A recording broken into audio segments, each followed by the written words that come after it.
Prima seduta a Palazzo Ferrofini a Venezia della Commissione speciale d'inchiesta sull'andamento in Veneto del coronavirus. È composta da 10 consiglieri regionali di maggioranza e 5 di opposizione.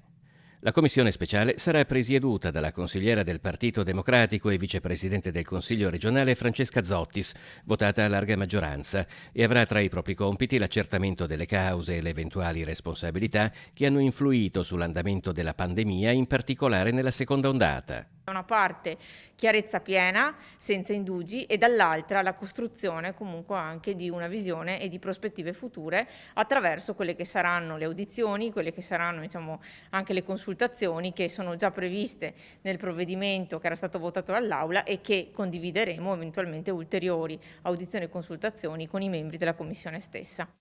In audizione saranno ascoltati tra gli altri il presidente della regione e l'assessore alla sanità, i direttori generali delle ULSS e di Azienda Zero, i direttori delle RSA e delle case di riposo, rappresentanti dell'OMS, nonché virologi ed epidemiologi di chiara fama e comprovata esperienza.